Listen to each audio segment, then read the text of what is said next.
So one of the key things that you can do with jQuery quite easily is to change content and attributes of different web page items.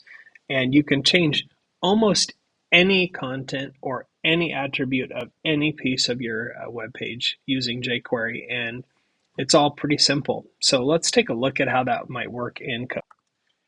Okay, so let's take a look at some of the ways that we can change content or attributes using jQuery. The first one we've already done, but if we want to change the text content, it would be the equivalent of changing the inner text using the JavaScript. But if we want to do that, let's just say we want to change that header again. So we'll change my header, which is the ID selector, dot text, and we're just going to go hello there. So as soon as we save that, you can see it gets changed very simply. And then let's change the inner HTML.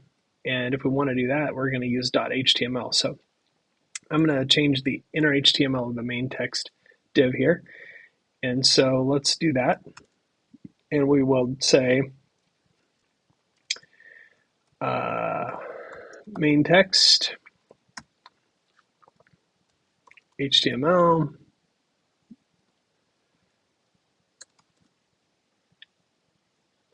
and we're going to change the inner HTML to, let's just say, strong.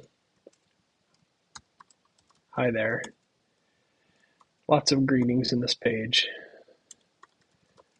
So we're going to import that with strong, and we're going to say save, and there it is. Now you can see that we've got the bold text inserted into that. So if I want to change that, I can change that. In addition, I can change things like the value of a form field. If I want to do that, then I'm going to refer to the form field. And in this case, there's a one form field. So I can just use the tag-based selector and val for value.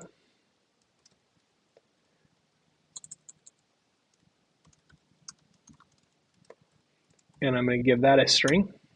And you can see here that I can insert that. So I can change that to anything I want. And it takes a string as an argument. I can also change an attribute. So if I wanted to change this Gmail link to a link to my website, I can do that too. So that link is right here. It's called my link.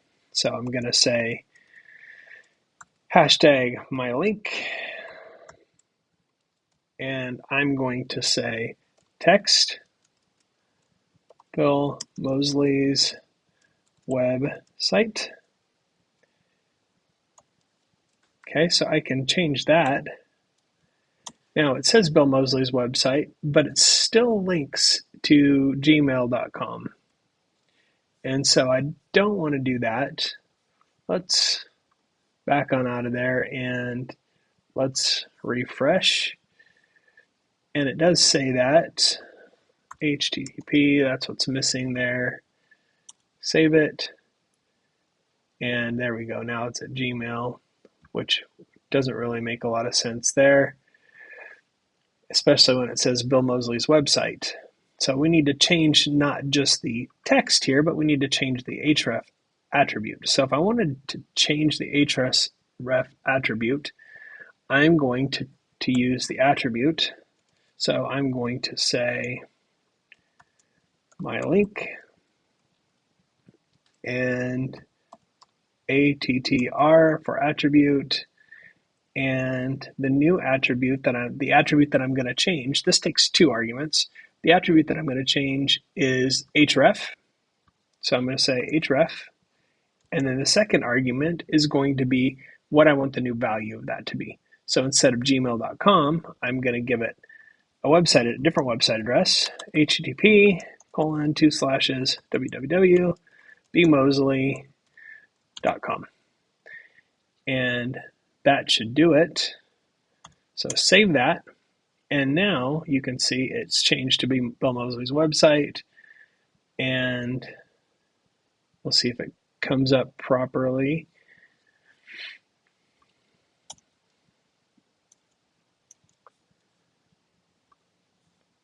Let's try it in the web browser where it's a little bit more natural.